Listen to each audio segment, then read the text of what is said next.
우리가 요한복음을 오랫동안 강의를 해왔습니다. 1장부터 12장까지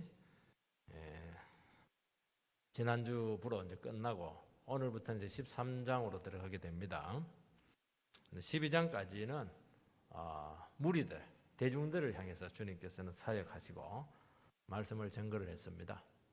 12장 다 끝나고 나서부터 사람들이 다 떠나버렸어요.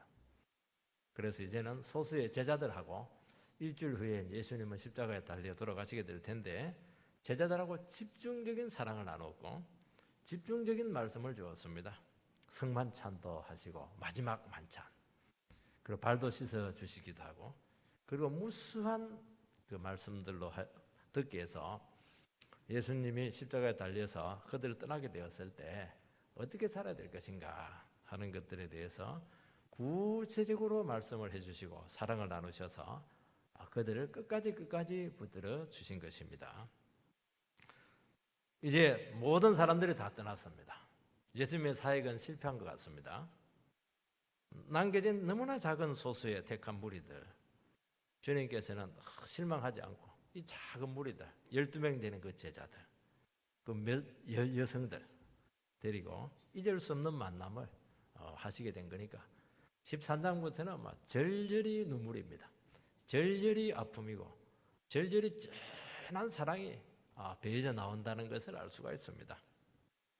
주님께서는 죽음을 앞두고 계셨지만은 사실은 그 문제를 스스로 해결하시고 그 자기를 따르는 그 작은 무리들에게 깊은 사랑을 나누어 주시면서 끝까지 책임지시고 지켜주시고, 주님이 떠나고 나서도 절대로 흔들리지 않도록, 한 사람도 망하지 않도록, 그리고 예수를 떠나지 못하도록 그렇게 붙들어 주신 것을 알 수가 있습니다. 우리가 예수를 믿는다고 하는 것은 주님의 이 강력한 사랑 안에 들어간다는 것을 말씀하고 있는 것입니다. 누가 이 사랑에서 우리를 끊으리요? 절대로 끊을 수가 없을 것입니다. 첫 번째는 자기 사람을 끝까지 사랑을 하셨습니다. 1절 말씀을 읽어보면 유월절 전에 예수께서 자기가 세상을 떠나 아버지께로 가실 때가 이런 줄 아시고 세상에 있는 자기 사람들을 사랑하실 때 끝까지 사랑하시니라. 주님은 이제 지상 사역을 다 끝내시고 아버지께로 돌아가실 때가 되었습니다.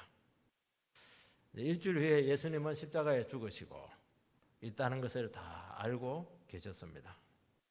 이제 제자들과 함께할 시간이 일주일밖에 남지 않았습니다. 인생의 지혜라고 하는 것은 내가 언젠가는 죽는다는 것을 아는 데서 시작이 되는 것입니다.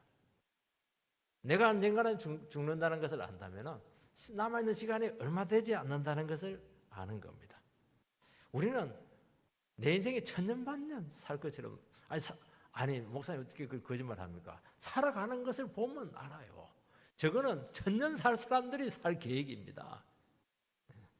진짜 얼마 남지 않았다는 것을 알았다면 그렇게 할 수가 없죠. 사랑할 수 있는 시간이 얼마 남지 않았습니다. 내 인생의 종착역이 얼마 남지 않았습니다. 뭐 해야 되겠어? 다 잘라버려야죠. 진짜 중요한 거, 정말 주님 만날 그 준비를 해야 되는 것입니다. 그래서 사람들은 죽음이 딱 임박했을 때 후회합니다. 내가 뭐 했지? 헛살한 거 아니야? 남는 게 없거든요. 내가 정말 가장 가까운 사람들을 사랑하지 못했다는 것을 전부 다 후회하는 것을 알게 됩니다. 왜냐하니까 세상에서 막 그냥 욕심 부리면서 살다 보니까 막 옆에 사람 다 죽어 있는데도 불구하고 그걸 몰랐던 것입니다. 여러분, 자기 자신의 한계도 모르고 언제 죽을지도 모르고 되는 대로 살다가 갑자기 탁 꺾이게 되면서 진한 후회를 하고 딱 끝내는 것이고, 문제는 죽고 나서 더 문제입니다. 주님을 만나야 되는데 아무 준비가 되지 않은 상태에서 주님 만나야 되니까 너무너무 죽음이 두려운 것입니다. 준비를 안 했거든요. 준비를. 죽음처럼 준비가 필요한 게 없는데 전혀 죽음을 준비하지 않았던 것입니다. 죽음은 끝이 아니라 하나님 아버지께로 돌아가는 것입니다. 모든 것이 끝난 것이 아닙니다. 사람들 끝난다고 생각하니까 여기서 막 흥청망청 자기를 즐기다 사는데 그렇지가 않아요. 죽음 후에 아버지께로 돌아가야 되고 그분 앞에서 내 모든 삶을 결산을 하고 점을 딱 찍어야 되는 것이라는 것을 성경은 말하고 있는 것입니다. 동물하고 달라요. 동물들은 영혼이 없기 때문에 그냥 죽으면 끝입니다. 그러나 사람은 하나님의 형상을 닮았기 때문에 영혼이 있고 영혼은 영원히 살아있다고 말씀하고 있습니다. 그렇다면 우리는 삶에 대해서 질문을 해야 됩니다. 나는 누구냐? 나는 어디서 왔느냐? 내가 이 세상에 온 이유가 뭐냐? 왜 살아야 되느냐? 그리고 나는 어디로 갈 것인가? 어디로 와서 어떻게 살다가 누구에게로 갈 것인가? 이 숙제를 풀어야 된다는 겁니다. 이거 안 풀고 뭐 사업을 하고 이거 안 풀고 뭐 사랑을 나누고 그거는 그냥 기차를 타고 가야 되는데 레일 바깥에서 그냥 살아가는 것이니까 그거는 무조건 대형 사고라는 것을 말씀하는 것입니다. 우리는 부모로부터 온 것도 아니고 우연히 태어난 것도 아니고 실수로 온 것도 아닙니다. 하나님께로부터 왔습니다. 하나님께서 나를 사랑하셔서 계획을 가지고 이 세상에 우리를 보내셨던 것입니다. 그러니까 우리는 이 세상에 살아가야 될 때 나를 위해서 사는 것이 아니고 나를 보내시고 사랑하시고 나의 인생에 대한 어떤 계획을 가지고 섭리하시는 그 주님을 위해서 살아가야 된다는 것은 자명한 것입니다. 그리고 이 세상에서 우리는 대접받을 수 없어요. 이 세상에서 인정받을 수 없습니다. 우리의 영원한 인정이 되시는 분은 하나님이시고 그분 앞에 가서 인정받고 상받고 결산하는 것입니다. 이게 인생이라는 거예요. 이 숙제를 반드시 풀어야 된다는 것입니다. 그러면 나는 누구냐? 왜 살아야 되는가? 내 삶의 목적이 뭔가? 어떻게 살아야 되는가? 다 나온다는 거예요. 이게. 이걸 모르고 사람 살아가는 대로 되는 대로 사는 겁니다. 그게 남는 게 하나도 없고 반드시 후회를 하게 된다고 말씀하고 있는 것입니다. 예수님께서는 짧은 33년의 생애를 사셨습니다. 예수님은 이걸 너무너무 잘하셨어요. 나는 아버지께로부터 보냄받았다. 그리고 이곳에 와서 죄인들을 위해서 고난받고 십자가에 죽고 부활해서 다시 아버지께로 올라간다. 이제 얼마 남지도 않았다.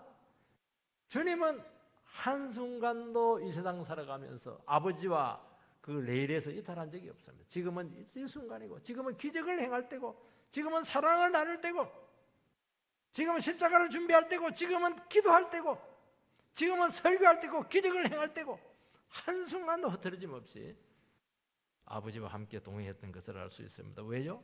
주님은 알았거든요. 왜 왔으며 누구로부터 왔으며 왜 살아야 되며 돌아가야 될 곳이 어딘지 너무 잘 알았기 때문에 33년을 살았지만은 전 인류가 산 인생을 다 합쳐도 그분의 인생을 따라갈 수가 없다고 말씀하고 있는 것입니다.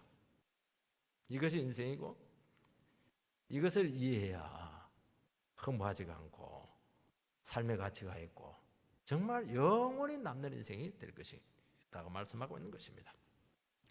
자기 사람들을 사랑했다고 말씀했습니다. 자기 사람들이 누굽니까? 자기 따르는 노선이 같은 사람이 아니고요. 주님이 택한 사람들입니다. 주의 말씀 하나 붙들고 모든 것 다 버리고 주님 의지해서 따라온 사람들이죠. 우리는 믿음 생활을 하면서 왜 내가 예수 믿었는지, 왜 내가 택함 받았는지 그 이유를 몰라요. 왜냐하니까 내가 잘난 것도 아니고 공부 잘하는 것도 아니고 인물이 좋은 것도 아니고 성질이 좋은 것도 아닌데 왜 나를 하나님 택한 백성 되게 했습니까? 답은 하나밖에 없습니다. 그냥 내가 네 좋아서 했다는 거예요. 이유가 없는 거예요. 그냥 좋아서 한 거예요. 그냥 다 죽어 심판받을 인생인데 전부 다 지옥 갈 인생인데 그 중에 일부를 구원해서 내가 복 주겠다는 겁니다. 뭐 다른 사람 불만 있나? 어떤 사람들은 왜 나는 안 택했습니까? 그거는 내가 모르겠다는 거예요. 그거는 원래 네가 죄지었으니까 죄값을 받는 것입니다. 택함 받은 영혼들은 아무 자격이 없는데 오직 주님의 긍휼의 은혜로 하나님의 축복의 상속자가 된 것입니다. 주님은 모든 인생들을 다 사랑하셨지만은 특별히 구별해서 사랑하신 줄 믿습니다. 그래서 왜 사랑했는가? 그건 하나밖에 없어요. 하나님의 사랑이 얼마나 놀라운가 하는 것을 보여주기 위해서 그렇게 하는 겁니다. 사람들은 하나님의 사랑을 모르거든요. 왜냐하면 죄인이기 때문에 죄 지은 사람은 사랑해주면 더 도망가요. 근데 딱 소수를 딱 선택해가지고 집중적으로 사랑을 해주는 겁니다. 그러면 사람들은 아는 거예요. 하나님은 살아계시구나. 하나님의 사랑이 이렇게 놀랍네. 시기가 나가지고 나도 저 사랑 안에 들어갈래. 나 예수 믿을래. 그렇게 하기 위해서 우리를 선택했다고 말씀하고 있는 것입니다. 내가 잘 먹고 잘 살도록 그렇게 한 게 아니라는 거예요.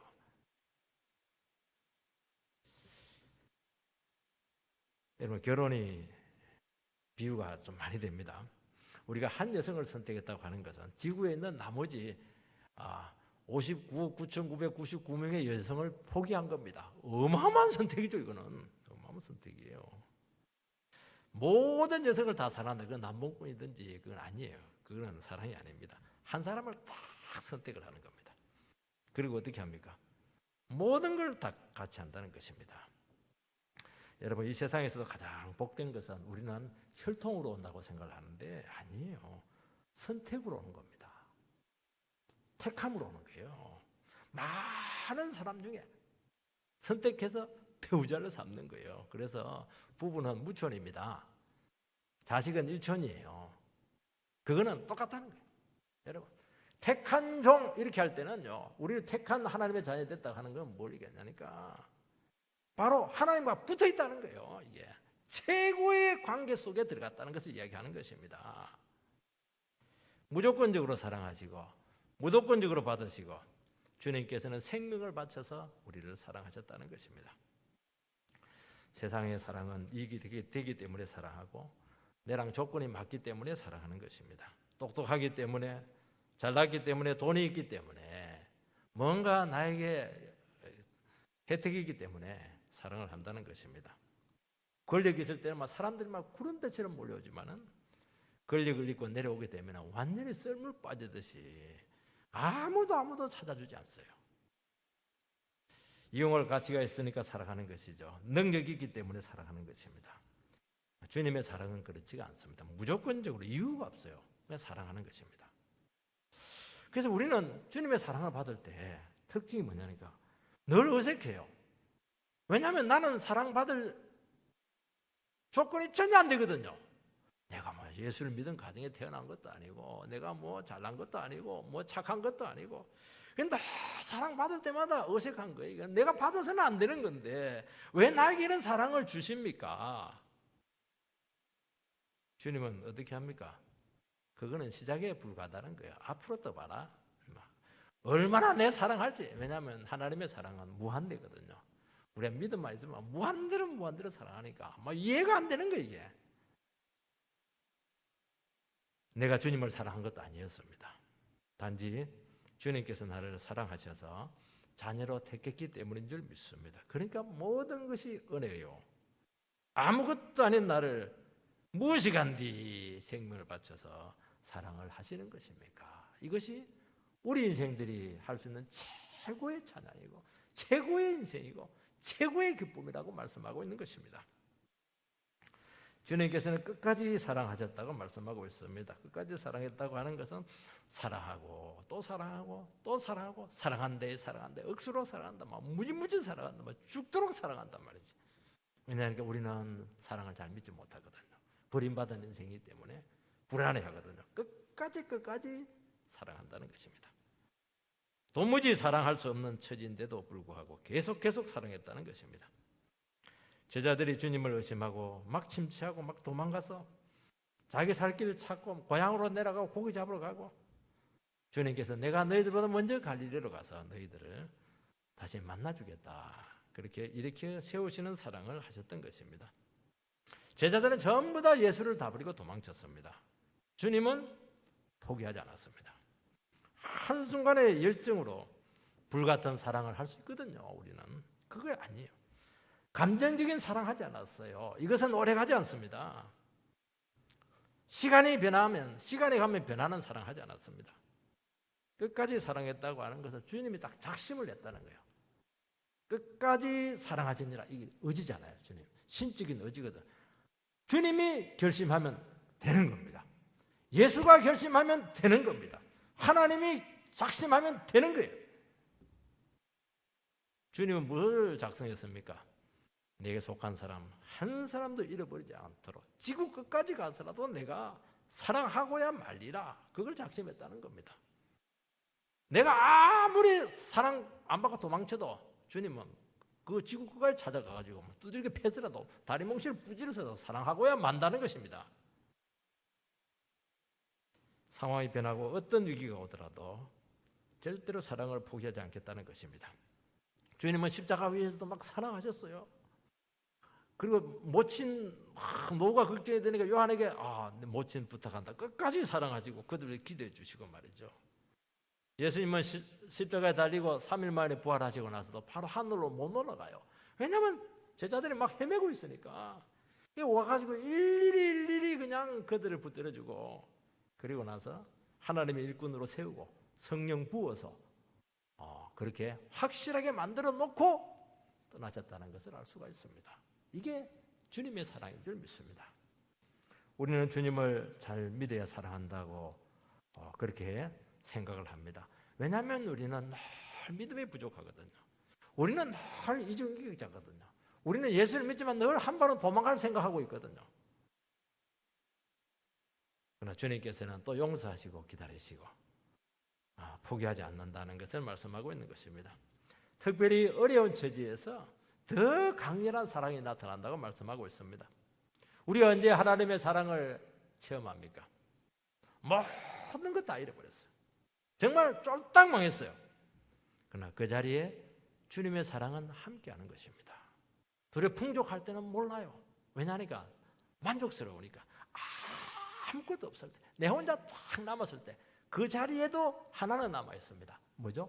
주님의 사랑 하나는 딱 남아있어요. 병상에서 상경을 헤매신 분들 있을 겁니다. 가족들이 마지막 자리를 함께 하죠. 그래도 가족이 못하는 자리도 있어요. 그렇지만 그 자리, 가족도 함께 하지 못하는 그 자리에 주님의 사랑은 함께 한다니까요. 그런 사랑, 죽는 그 순간까지 함께 하셔서 성령 받게 해서 천국으로 데려가시는 분이 주님이신 줄 믿습니다. 영화 타이타닉 오래된 영화인데요. 이 남녀 주인공이 막 배 위에서 막 사랑을 해요. 막 엄청 사랑을 해요. 문제는 그 타이타닉호가 침몰을 했습니다. 근데 이제 물에 북해 그 바다에 떨어지게 되는데 보트가 1인용이라. 남자 주인공은 막 그 여자 주인공 그 보트에 태워놓고 지는 그냥 그 보트 잡고 물에 빠진 상태에서 막 계속 사랑한다고 이야기를 해요. 왜냐니까 졸면 안 되거든요. 졸면 얼어 죽습니다. 공포에 빠지면 막 그냥 물에 빠져들게 되거든요. 웃으면서 막 사랑한다고 그러고 우리 그동안 얼마나 사랑 멋지게 했냐 그렇게 하면서 남자 주인공 얼어가지고 막 물에 빠져 죽어버려요. 그러고 나서 여자 주인공은 구원받습니다. 이 구원자에서 극적으로 그때 남자 주인공이 죽어간 이 목걸이인가 그걸 끝까지 쥐고 있잖아요. 평생을 쥐고 있는 거거든요. 여러분 남녀 간의 사랑도 이 정도입니다. 사랑은 죽음보다 강한데 주님의 사랑은 이것을 초월할 줄 믿습니다. 사랑은 위기의 순간에 빛나는 것입니다. 사랑하냐 안 사랑하냐 하는 것은 위기의 순간에 결정이 나는 것입니다. 좋을 때 누가 사랑하지 않습니까? 인생의 위기의 순간에 가장 중요한 고비의 순간에 믿었던 사람에게 외면받았을 때 그때부터 주님의 사랑은 작동을 합니다. 그때부터 본격적으로 주님의 사랑이 무엇인가 하는 것을 알 수 있는 것입니다. 우리가 언제 주님의 사랑에 겨워가지고 예수 믿게 되었습니까? 잘할 때 아니거든요. 딱 망했을 때 아무도 없는 거예요. 나도 내 자신을 버렸어요. 주님은 나를 버리지 않고 사랑하시고 찾아왔기 때문에 그 사랑에 겨워서 우리가 예수를 믿는 것 아니겠습니까? 억울함 많아요. 고생 무지무지했어요. 완전히 망가졌어요. 그러나 그 모든 것을 극복하고 남을 수 있을 정도로 그 사랑은 우리를 부으신다는 것입니다. 우리들 각자 싸워야 될 인생에 참 짐이 너무 많을 것입니다. 정말 그만두고 싶어요. 어떤 분들은 주님 빨리 나 천국 데려가 주시라고 그런 고백을 할 때가 참 많아요. 그러나 주님의 포기하지 않는 책임지는 사랑이 이 모든 짐들을 능히 지게 할 것이고 감당하게 할 것이고 넉넉히 이기게 할 줄 믿습니다. 우리의 앞길을 인도할 뿐만 아니라 우리를 너무너무 귀하게 세우셔서 주님의 위대한 사명을 감당하도록 우리를 보내실 줄 믿습니다. 이 요한복음을 쓸 때가 나이가 지긋한 60, 90 가까이 됐을 때라고 대부분 생각하고 있습니다. 그러니까 벌써 한 40년, 50년이 지난 시점이지 않습니까? 요한은 사랑의 사도인데 나이가 들면 들수록 자꾸 주님의 사랑만 생각이 남는 거예요. 그리고 요한 자신도 그 노구에도 불구하고 그 몸을 이끌고 어떻게 합니까? 끝까지 자기가 속한 그 교회들을 책임지고 있는 것을 우리는 요한계시록을 통해서 알 수가 있습니다. 여러분, 마지막까지 남아있는 것은 돈이 아니에요. 여러분, 세상 축복도 아니에요. 명성도 아니고 업적도 아니에요. 여러분, 마지막까지 남아있는 건 하나밖에 없다니까요. 주님의 포기하지 않는 책임지는 사랑, 이것만이 남아있다고 말씀하고 있는 것입니다. 우리 인생에 남아있는 건 뭐가 남아있습니까? 여러분의 인생에 남아있는 게 뭐가 남아있어요? 여러분의 어머니들의 그 마지막 사랑 아니에요? 그거? 저도 참 눈물겨워요. 고등학교 때 그냥 너무너무 가난해가지고 폐지 줍고 이렇게 했는데 길 가다가 그냥 청소년 그 자전거에 부딪혀가지고 팔이 부러졌는데 돈이 어디 있어요? 불쌍히 그 물을 달라 소리도 못하고, 그리고 공부에 지장될까 싶어가지고 그냥 끝까지 숨기고 그렇게 사랑하시고, 형님 집에 사니까 막 학업이 떨어지니까 더 그렇게 괴로워하시고, 나이가 들수록 자꾸 그런 생각이 난다니까요. 다른 생각이 안 나고. 지금은 돌아가셨지만은 그 생각이 나는 거예요. 그 생각만 생각하면 살욕이 생겨요. 아, 나를 사랑하는 분이 있었구나. 이 사랑하는 사람 때문에 내가 지금 있구나. 주님이 나를 끝까지 포기하지 않고 사랑하는구나. 그러면 살아야지. 끝까지 내가 살아남아야지. 그리고 다른 사람을 사랑해야지. 자존감이 살아나고 힘이 나오고 가치 있는 삶을 살아갈 수 있는 동력을 얻게 될 줄 믿습니다. 두 번째는 너무 비극적인 아픔이 나옵니다. 주님의 사랑에도 배신자가 있었었고 배신의 가능성이 있다는 것입니다. 2절 말씀을 읽어보면 마귀가 벌써 시몬의 아들 가룟 유다의 마음에 예수를 팔려는 생각을 얻더니, 마귀가 가룟 유다의 마음에 예수를 팔려는 마음을 심어주었다고 말씀하고 있습니다. 그러니까 이미 사단이 그 마음속에 들어와가지고 완전히 그 심령을 황폐하시겠다는 것입니다. 여러분, 가룟 유다는 사도잖아요. 12사도에 들어갔으니까 가장 사랑을 많이 받은 사도였습니다. 사도 중에 배신자가 나올 수 있겠는가? 기독교는 가장 가까운 사람도 챙기지 못하는 연약한 종교인가? 아니면 가룟 유다는 주님을 배신하도록 예정되어 있었기 때문에 너무 불행한 사명을 감당했다. 동정론도 있기도 하고 그렇게 하는데 성경에는 절대로 그렇게 말하지 않습니다. 가룟 유다는 평소에 악한 마음을 품었고 그 악한 마음에 사단이 충동질을 했고 스스로 결단해서 주님을 팔았다. 그래서 그의 인생의 결과에 대해서는 본인이 책임을 져야 된다 하는 것이 성경이 가룟 유다에 대해서 내린 판단인 것입니다. 마귀가 예수를 팔 생각을 그 마음에 넣었습니다. 왜 넣었습니까? 전혀 그 마음이 없는데 그 마음을 넣었지 아니에요.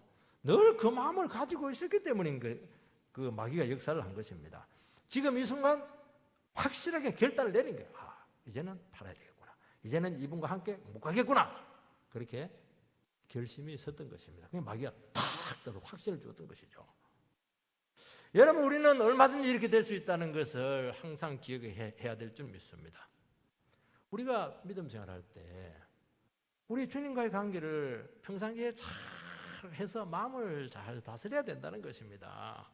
그래서 절대로 가룟 유다처럼 이 지경까지 가지 않도록 그렇게 하라고 우리에게 경고로 주신 말씀인 줄 믿습니다. 여러분, 우리가 믿음 생활을 하지만은 얼마나 섭섭한 일이 많아요. 얼마나 실망이 많이 됩니까? 정말 교회 와 있지만은 마음은 지금 세상에 가 있고요. 내 여차하면 내가 그냥 신앙 버리고 그냥 도망가겠다. 신앙 다 팔아먹겠다. 그런 생각 안 하고 계신 분들이 계십니까? 그게 있다는 게 우리에게 있어서. 그러니까 예수님의 이 값없는 사랑, 도리어 돈 주고 사랑하고 이렇게 그 순간까지는 사랑을 할 겁니다. 그런데 이게 값없이 무한정 사랑을 줘버리니까 우리에게는 얼마든지 배신의 가능성이 있는 것입니다. 은혜에 실망해서 배신하고, 내 한 헌신에 대해서 실망해서 배신하고. 왜 은혜에 실망해서 배신을 합니까? 내 공로가 생기니까. 내 공로가 자꾸 생각이 나는 거예요. 왜 헌신을 했는데 실망을 합니까? 내가 헌신했는데 보상이 안 오니까. 아니 내가 어느 정도 헌금했으면 어느 정도 와야지. 거래가 돼야지. 거기에 대해 실망하면 또 배신할 수 있다는 것이죠. 그래서 우리는 순간순간 하나님 말씀과 기도와 고백으로 바로 이 문제와 싸워야 되고 자기 자신을 다스려서 주님과의 바른 관계로 자꾸 돌아오도록 자기 영혼을 지키시기 바랍니다. 유다가 주님을 판 이유를 신학자들은 여러 가지로 분석을 합니다. 이 돈 욕심이 너무 많다. 주님에 대한 실망감 때문이다. 은 30은 그 당시 노예들의 그런 몸값입니다. 유다는 민족 해방가나 정치적 지도자로 생각을 해서 예수님을 쫓았는데 예수님 정말 능력이 있었어요. 카리스마도 있고 지금 말씀의 권세도 있었습니다. 기적도 행했어요. 근데 가만히 보니까 자기 기대하고 좀 달랐습니다. 예수님이 말씀만 하시고 뭐 어떤 조직을 결성하는 것도 아니고 운동하는 것도 아니고 행동을 하지 않았습니다. 행동하지 않는 그 진리, 이게 무슨 필요가 있겠는가? 현실에서 써먹을 수 없는 이 진리는 이것은 거짓된 것 아닌가? 여기에 대한 깊은 회의를 했다는 것이죠. 그런데 결정타가 뭐냐? 그것까지도 참았어요. 그런데 예수님께서는 자꾸 죽는다는 거예요. 십자가에서 죽는다는 것입니다. 돌아가는 상황을 보니까 이게 완전히 지금 심각해요. 지금 완전히 지금 죽기 일보 직전입니다. 그래서 그 위기감에서 내 혼자라도 살아야 되겠다. 그렇게 해서 배신을 했다. 그렇게 분석을 많이 합니다. 그런데 이런 생각은 가룟 유다뿐만 아니고 나머지 11명의 제자들도 똑같이 생각했습니다. 그런데 가룟 유다하고 다른 11명의 제자하고 결정적인 차이가 하나가 있습니다. 그걸 알아야 된다는 것입니다. 나머지 11명의 제자들은 주님 앞에서 내가 얼마나 무서운 죄인인가 하는 것을 알았고 고백을 했습니다. 근데 가룟 유다는 성경을 아무리 읽어봐도 죄를 고백했다는 증거가 없어요. 내가 얼마나 연약한 존재인가 하는 것을, 내가 얼마나 독립심이 많은가 하는 것을 주님 앞에 한 번도 진실하게 자기 속을 내보이지 않았다니까요. 주님께 이야기했어요. 저놈 도적이다. 이러면 어떻게 해야 됩니까? 주님 맞아요. 저 도적 맞아요. 다 알고 있으면서도 모른 채 했네요. 용서해 주세요. 이러면 되거든요. 또 가만히 있는 거예요. 속이는 겁니다. 끝까지 자기 속을 내보이지 않았던 것이죠.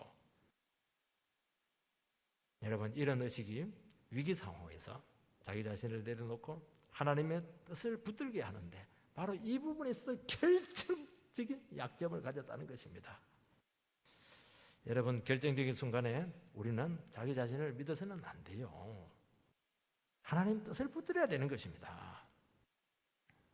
그리고 주님 한 분 믿고 인생을 던져야 되는 것이거든요. 어떻게 인생을 다 내 머리로 파악할 수가 있겠습니까? 극단적인 상황에서는 이것저것 생각하면 안 돼요. 모르겠다. 주님 죽이든 살리든 내 인생 주님 맡길 테니까 주님이 알아서 그냥 끌고 가십시오. 그게 믿음이거든요. 근데 자기의 죄성을 모르고 한계를 모르는 사람들은 이게 안 되는 게 이게. 끝까지 자기 머리를 믿고 자기 판단을 믿고 자기 살 국리하고 이렇게 하니까 결국에는 십자가 앞에서는 안 돼. 십자가는 못 통과하는 겁니다. 다른 것은 다 통과했는데 십자가는 못 통과했던 것이죠. 한 번도 주님 앞에 자기 자신의 연약과 한계를 고백하지 않는 영혼은 결정적인 순간에 자기 자신을 믿고 폭삭 망한다는 것입니다. 자기 판단 믿고 자기 살 길 다 찾아갑니다. 여러분, 지금은 상황이 좋으니까 일이 있는 것이죠. 어려워 보시기 바랍니다. 어려울 때 우리의 본질은 다 드러난다고 말씀하고 있는 것입니다. 다 여러분들이 통과할지 모르겠지만은 죽음이라고 하는 절망적인 상황을 이길 수 있는 길은 딱 하나밖에 없어요. 하나님 말씀이 생명이다. 이것만이 나를 살린다 하는 그 확신밖에 없다는 것이죠. 유다는 결국에는 말씀 붙잡고 자기 자신을 버리지 못했던 것입니다. 신앙이라고 하는 것은 상황 파악을 잘하거나 미래를 잘 예측하거나 머리가 기가 막히게 돌아가는 것이 아닙니다. 그 머리가 멈춰야 되는 것입니다. 말씀 하나 붙들고 스스로 바보의 자리로 갈 수 있느냐 하는 그 싸움이라고 말씀하고 있는 것입니다. 성경은 늘 이야기하지 않습니까? 인간의 똑똑함이 하나님의 미련함을 이기지 못한다. 여기서 인생은 결정이 나는 거예요. 하나님의 미련함을 선택할 것이냐, 내 똑똑한 머리를 선택할 것이냐, 여기서 가룟 유다와 제자가 판가름 난다는 것입니다. 주님의 초월적인 사랑을 생각하게 됩니다. 주님은 마지막 순간까지 가룟 유다를 포기하지 않았습니다. 다 알았죠. 뻔히 알면서 사랑하는 거예요. 마귀가 역사한 그 순간도 주님께서는 다 알고 말씀하실 정도로 애정을 보이셨습니다. 주님은 배신자도 사랑하시고 절대로 먼저 버리지 아니하시고 포기하지 않고 당하고 망하고 심지어 죽을 것을 알면서도 그에 대한 사랑에 대해서 인색하지 않았습니다. 마귀가 들으면 어떻게 하겠어요? 발 씻겨줄 때 너는 제게 바로 때리는데 이렇게 할 텐데 너는 저리 가 이놈아 이렇게 할 텐데 두 정성을 다해서 바로 씻어 주는 거예요. 마지막까지 주면 포기하지 않는다니까요. 그래서요, 주님의 사랑에 대한 배신이 가장 무서운 죄입니다, 여러분. 다른 게 아니에요. 주님이 그렇게 사랑을 하고 십자가도 알려주고 이렇게 했는데도 불구하고 욕심 때문에 나는 내가 살아야 되겠다, 내 마음대로 살겠다, 내 주인으로 살겠다. 어떻게 그런 사람이 지옥에 안 가고 누가 지옥에 가겠습니까? 여러분, 아무리 상황이 어려워요, 정말 이해할 수 없는 우리의 처지 가운데 있을지라도 주님의 사랑만은 모든 것 중에 의심의 대상이 될 수가 없어요. 주님의 사랑은 모든 것을 다 녹여냅니다.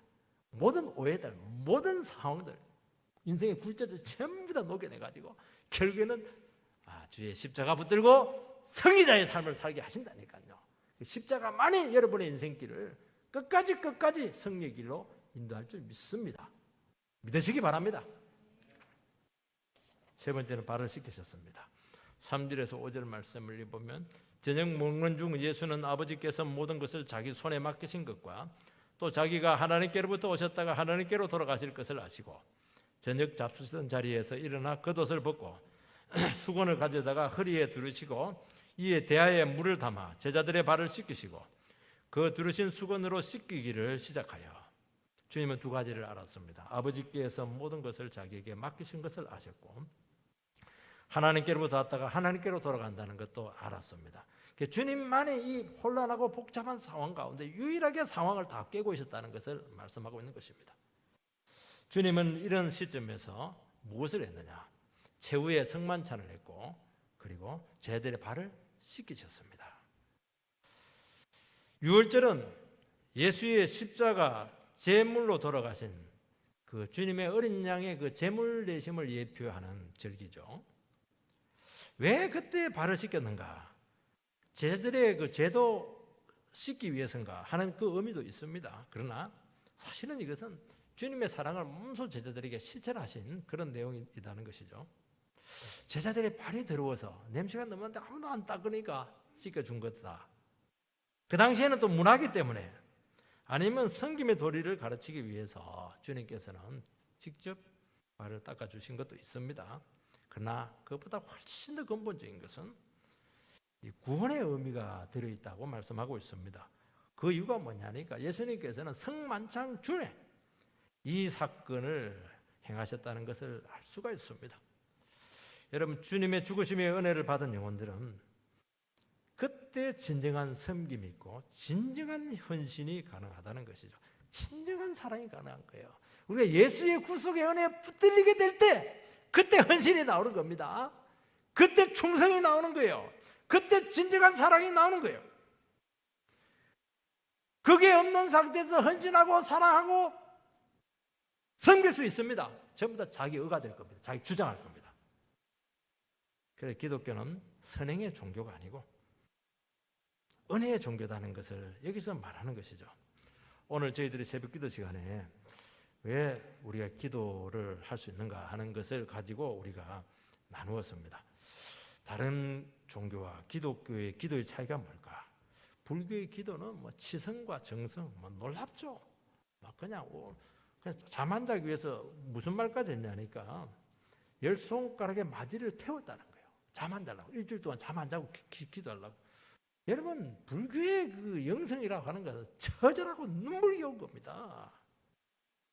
기독교는 그렇지가 않아요. 아무 자격이 없는데, 아무 공로 없지만 주님이 나를 불쌍히 여기셨기 때문에 기도하는 것입니다. 좀 뻔뻔스러워요.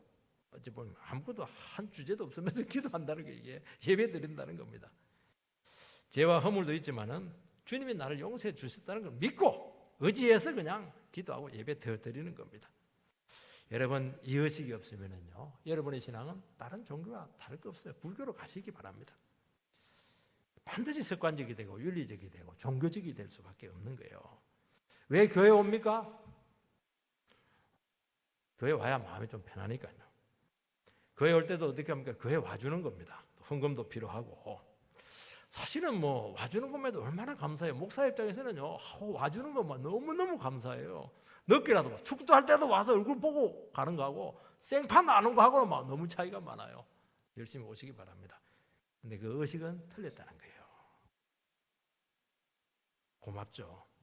아니에요. 나는 아무 자격 없는데 나를 귀한 은혜 공동체에 불러주시고 나를 내치지 않고 내 속을 알면 막 10번 두들겨 맞아도 될 텐데도 불구하고 또 은혜 주시고 그 거룩한 무리 가운데 함께 찬양하고 함께 기도하고 함께 참 믿음 생활하고 밥 먹고 아우 감격스럽다.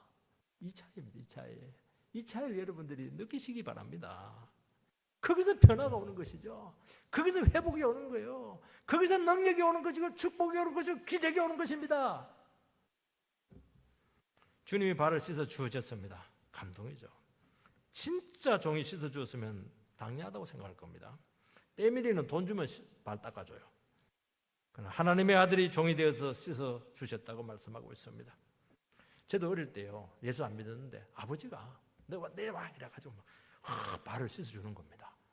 처음에는 간지럽다고 막 도망가고 이렇게 했는데 빨리 내놔. 근데 막 얼마나 움찔했는지 몰라. 아버지가 근데 막 때리면서 하는 게 아니고 막 너무너무 정성스럽게 너 왜 이렇게 일주일 동안 발 안 닦았냐 이러면서 막 때려 확 벗기는데요. 아직도 기억에 남아 있습니다. 여러분 귀한 분이 와가지고 여러분 발을 이렇게 씻어주면 그 냄새 나는 발 기억나겠죠?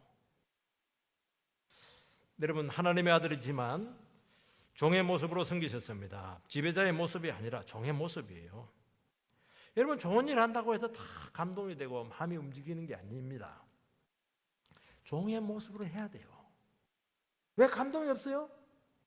종의 모습이 안 나타나니까 감동이 없는 거예요. 돈이 있다고 하는 거예요. 돈 있으면 할 수 있는 거잖아요. 좋은 일 많이 할 수 있는 거예요. 근데 종의 모습이 없는 거예요. 섬기는 모습이 없는 거예요. 내가 널 도와주지 뭐. 한번 봐줄게.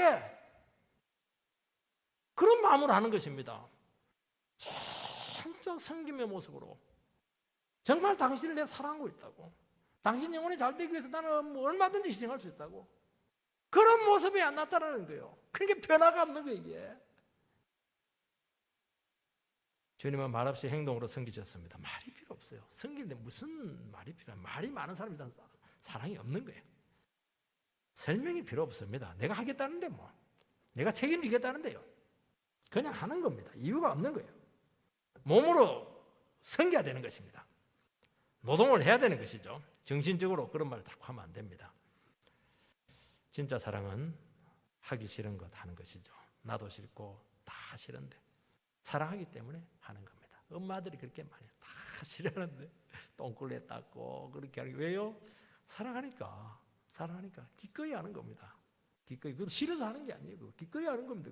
거기서 가족들이 엄마의 사랑을 느끼잖아요. 그 사랑 먹고 가정이 행복한 거거든요. 멋있는 거 다 하고 인정받는 거 다 하고 그럼 누가 못해 그거. 자기 상을 다 받는데 벌써. 은행 안 되는 겁니다. 늘 청소하는 분, 청소해야 될 분은 청소하면 그것도 귀하죠. 절대로 저 사람 청소할 신분이 아닌데 와가지고 막 그냥 화장실 청소 이렇게 하면 막 사람들이 움찔하죠. 저럴 사람이 아닌데, 야, 저 사람 속에는 뭐가 들었나? 예수가 들었네? 그렇게 하는 것입니다. 충격이죠. 충격이에요. 여러분 낮고 천하고 알아주지 않는 자리로 스스로 가는 것이죠. 억지로 가는 게 아닙니다. 스스로 가는 거예요. 억지로 가는 것도 참 안 가는 것보다 나아요. 그러면 다른 사람이 자꾸 하게 하면은 굴욕감을 느끼게 되고 예민해지게 되고 어떻게 하든지 그게 드러나기 때문에 서로의 상처가 될 가능성이 참 많아요. 기독교는 스스로 낮은 자리를 찾아서 가는 겁니다. 겸손을 보여주는 것입니다. 설명할 필요가 없는 거예요. 내가 하겠다는데 뭐. 다른 사람을 비난하거나 잘못을 드러낼 필요도 없고 그냥 품는 거예요. 알았다. 다 내가 알아서 다 품을게. 내가 다 책임질게. 그게 사랑이잖아요. 이것이 뭐냐?